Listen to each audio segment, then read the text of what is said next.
دوسری نصیحت اور تیسری نصیحت یہ سکپ کر دی تھی حضرت لقمان نے شاید عاجزی کی بنا پر، وہ اللہ تعالیٰ نے اس کو پرفیکٹ کیا ہے۔ دوسری نصیحت وَوَصَّيْنَا الْإِنسَانَ بِوَالِدَيْهِ، اور انسان کو ہم نے نصیحت کی ہے کہ وہ اپنے ماں باپ کے ساتھ حسن سلوک کرے۔ حَمَلَتْهُ أُمُّهُ وَهْنًا عَلَى وَهْنٍ، اس کی ماں نے اسے اپنے شکم میں اٹھائے رکھا کمزوری پر کمزوری جھیلتے ہوئے، یعنی وہ 9 مہینے کا پیریڈ کتنا مشکل پیریڈ۔ اس کے بعد وَفِصَالُهُ فِي عَامَيْنِ، اور پھر اس کے دودھ چھڑانے کی عمر 2 سال ہے، یعنی 9 مہینے وہ اور 2 سال وہ، کتنی تکلیف مسلسل جھیلنی پڑی ماں کو، یعنی خصوصاً ماں باپ کے ساتھ ماں کے حق کو اللہ تعالیٰ نے ایک درجہ بلند کر دیا۔ انشکر لی والی والدیک، اور ہم نے حکم دیا ہے کہ شکر گزاری کی روش اختیار کرو میرے حق میں بھی، یعنی اللہ کے حق میں وہ پہلا شکر وہ ہے، اور اپنے ماں باپ کے حق میں بھی۔ الی المصیر، اور تمہیں لوٹ کر پھر ہماری ہی طرف آنا ہے، یعنی اس میں دھمکی ہے کہ اگر میرا شکر نہ کیا، اپنے ماں باپ کے ساتھ اس نے سلوک نہ کیا، تو میں پوچھوں گا، قیامت والے دن اکاؤنٹیبلٹی ہوگی۔ اسی لیے آپ دیکھ لیں جو ریلیجس لوگ ہیں الحمدللہ وہ اپنے ماں باپ کی قدر کرتے ہیں۔ آج یورپ اور امریکہ کے اندر اولڈ ایج ہاؤسز بنے ہوئے ہیں، جبکہ ہمارے یہاں پر جو ماں باپ بوڑھے ہوتے ہیں ان کی ورث میں اضافہ ہوتا چلا جاتا ہے، لوگ رسپیکٹ دیتے ہیں، اور یہ دین کی برکت سے ہے الحمدللہ۔ تو ماں باپ کے حق کے فوراً، جو اللہ تعالیٰ نے اپنے حق کے فوراً بعد ماں باپ کے حق کو ذکر کیا قرآن حکیم میں کم از کم 4 جگہ پر، اس میں سے ایک مقام یہ ہے، اور اس کا کلائمیکس سورہ بنی اسرائیل کی وہ آیات ہے، 10 کمانڈمنٹس میں میرا لیکچر ہے، مسئلہ نمبر 77، وہ ایپکس ضرب سنام ہے کہ وَقَضَىٰ رَبُّكَ أَلَّا تَعْبُدُوا إِلَّا إِيَّهُ وَبِالْوَالِدَيْنِ إِحْسَانًا۔ اللہ نے یہ بات طے کر دی تھی پہلی کمانڈ کے طور پر بنی اسرائیل کو بھی اور امت محمدیہ کے لیے بھی صلی اللہ علیہ وآلہ وسلم، مت پوجنا کسی کو سوائے اس اللہ کے، اور ماں باپ کے ساتھ حسن سلوک کرنا، اور ماں باپ دونوں یا دونوں میں سے کوئی ایک بڑھاپے کو پہنچ جائیں ان کو اف تک بھی مت کہنا، اور ان کے سامنے اپنے عاجزی کے اعتبار سے کندھے جھکا کر رکھنا، اور ان کے لیے دعا کرنا رب ارحمہما کما ربیانی صغیرا، اے میرے رب ان دونوں پر رحم فرما جس طرح بچپن میں انہوں نے مجھے رحم کر کے پالا تھا۔ یہ پوری آیات مسئلہ نمبر 77 میں سورہ بنی اسرائیل آیت نمبر 23 سے لے کے 39 تک 10 کمانڈمنٹس میں نے کور کی ہیں۔ یہاں پر میں وہ حدیث بیان کروں جو بخاری اور مسلم دونوں میں ہے، مشکات میں اس کا نمبر ہے 4911۔ آپ صلی اللہ علیہ وآلہ وسلم سے ایک صحابی نے پوچھا یا رسول اللہ صلی اللہ علیہ وآلہ وسلم مجھ پہ سب سے بڑھ کر حق کس کا ہے؟ تو فرمایا تیری ماں کا۔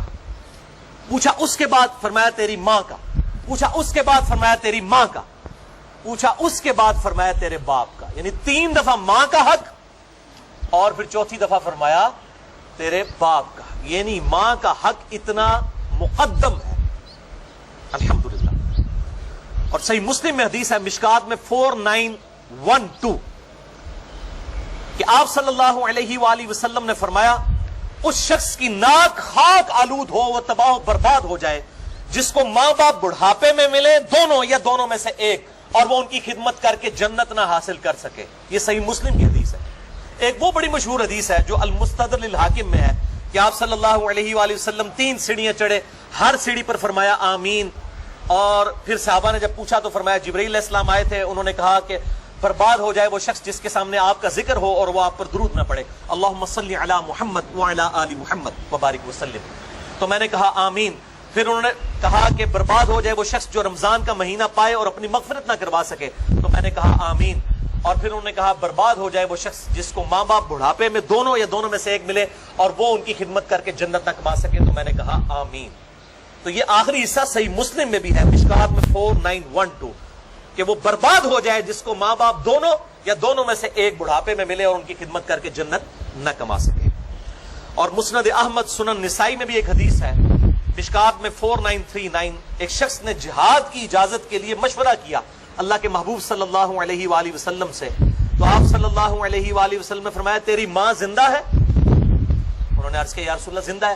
فرمایا اپنی ماں کی خدمت کر، تیری جنت اس کے قدموں کے پاس ہے، ویسے یہ جو عموماً ایک جعلی روایت بھی مشہور ہے کہ جنت ماں کے قدموں کے نیچے ہے، اس کی وجہ سے جنت کی تذلیل لوگ کرنا شروع کر دیتے ہیں. یہ بالکل جعلی روایت ہے، جھوٹی روایت ہے. اصل روایت ہے سنن نسائی میں، مسند احمد میں، مشکات میں 4939 کہ جنت تیرے ماں کے قدموں کے پاس ہے، یعنی ان کی خدمت کر. یہ محاورتاً بات ہے، یہ نہیں ہے کہ ماں کے قدموں کے نیچے جنت چلی گئی ہے. پہلے آپ تو جنت پہنچے، وہ تو اللہ کو پتا ہے. جنت تو ایک اللہ تعالیٰ کی رحمت کا مقام ہے، اس کی تذلیل نہیں کی جا سکتی. مراد یہ محاورتاً بات ہے کہ ماں کی خدمت کر کے جنت ملے گی، نہ کہ یہ ہے کہ وہ جنت وہ ماں کے قدموں کے نیچے آ گئی ہے فزیکلی، اس کا مرتبہ کو اس کے نیچے آ گیا. یہ اس سے مراد نہیں ہے.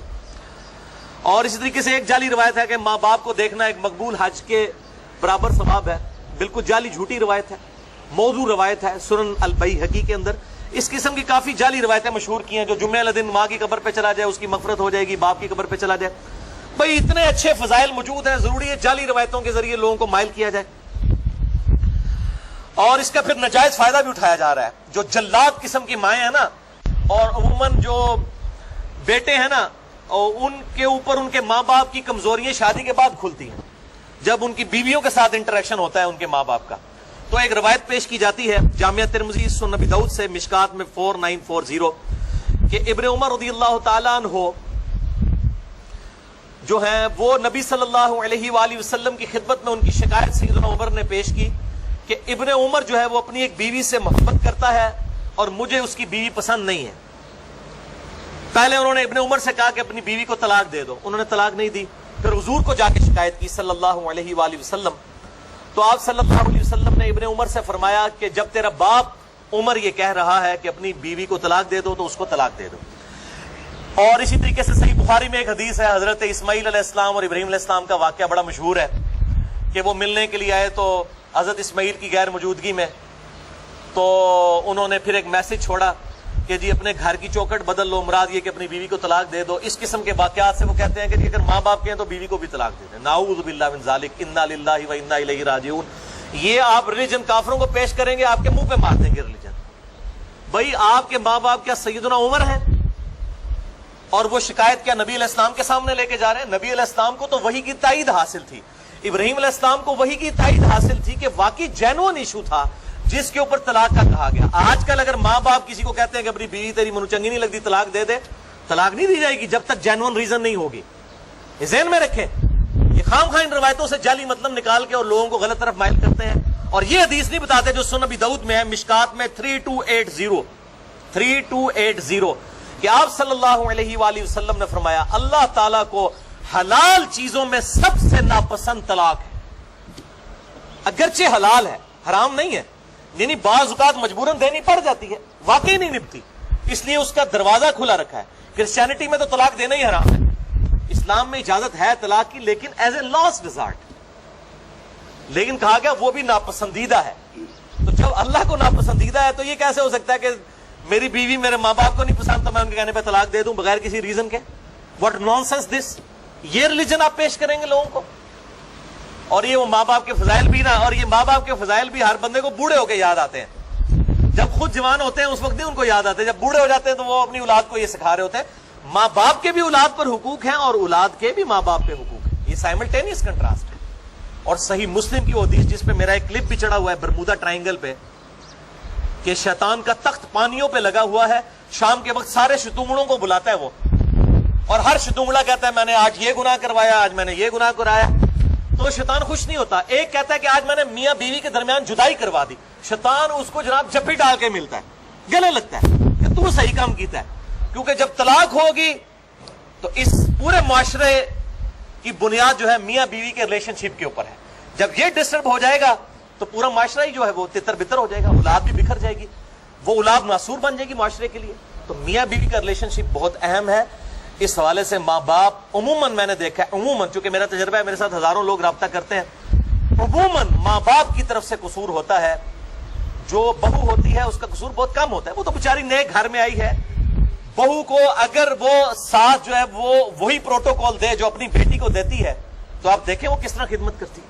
کئی بہو ہیں جنہوں نے اپنے ساس سسر کو سنبھالا ہے، ماں باپ کو تو کبھی توفیق ہی نہیں، ان کے بیٹوں کو تو توفیق ہی نہیں ہوئی بیٹیوں کو. وہ دوسرے ملکوں میں بیٹھے ہوئے ہیں اور ہم یہاں بیٹھ کے جو ہے نا وہ ان کے رشتہ داروں کے جنازے پڑھ رہے ہوتے ہیں. اور جناب ان کی خوشی غمی میں ہمیں مصیبت پڑی ہوئی ہوتی ہے جو باہر جا کے بیٹھے ہوئے وہ، اور خدمتیں یہاں پہ بہویں کر رہی ہوتی ہیں.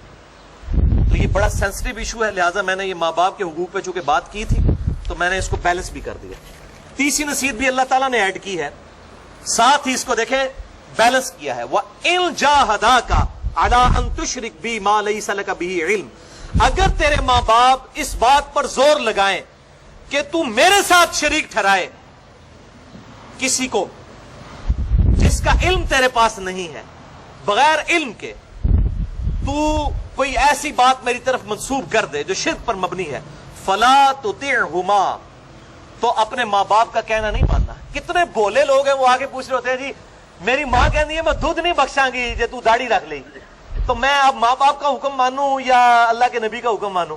دیکھو بھائی، ماں باپ کی تو اوقات سٹارٹ ہی اس وقت ہوگی جہاں پہ اللہ اور اس کے نبی صلی اللہ علیہ وآلہ وسلم کا حکم اینڈ ہوگا.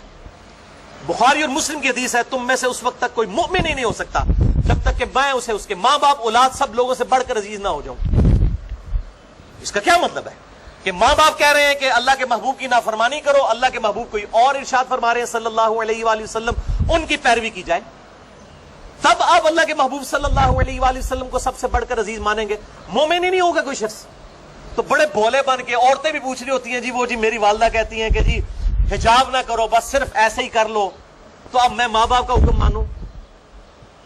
بھئی ماں باپ کا حکم تو سٹارٹ ہوگا اللہ اور اس کے محبوب صلی اللہ علیہ وآلہ وسلم کے احکامات کے اندر. نافرمانی والا قرآن نے کہہ دیا مت ان کا کہنا ماننا.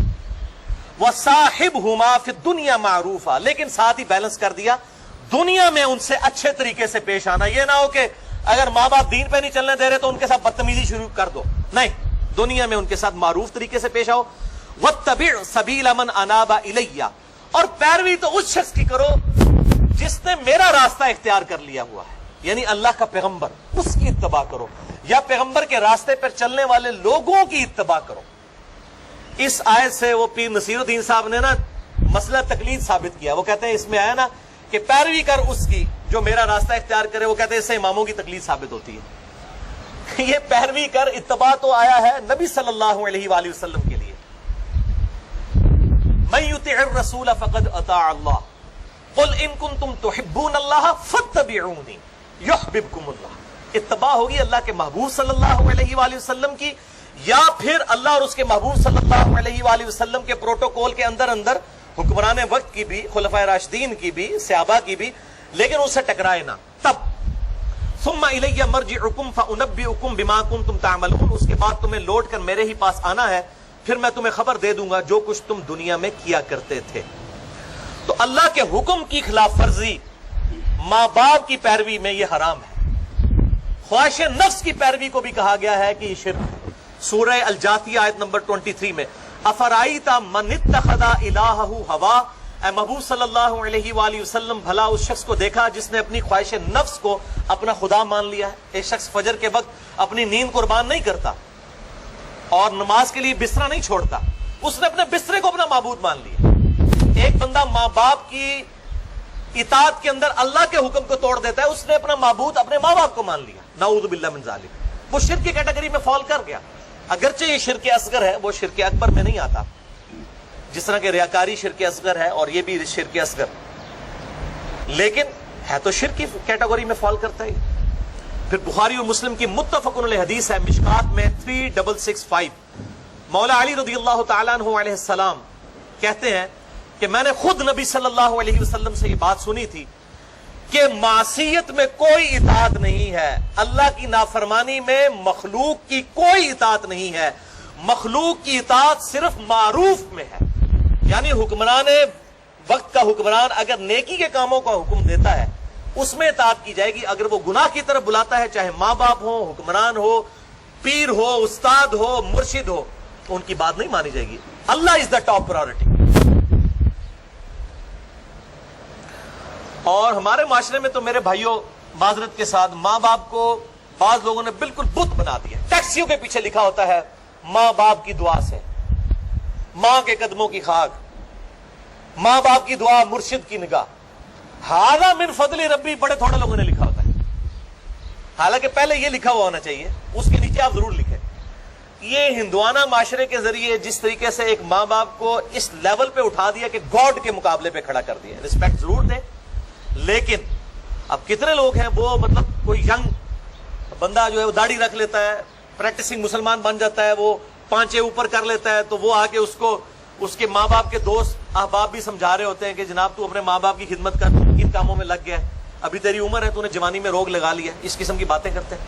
بھائی ماں باپ کی عزت جو کرنی ہے وہ اللہ کی وجہ سے ہی کرنی ہے, ورنہ ماں باپ تو اس قابل ہے کہ ان کو اولڈ ایج ہاؤس میں رکھ دیا جائے جس طرح گوروں نے رکھا ہوا ہے. وہ صحیح رکھا ہوا ہے انہوں نے دنیاوی اعتبار سے.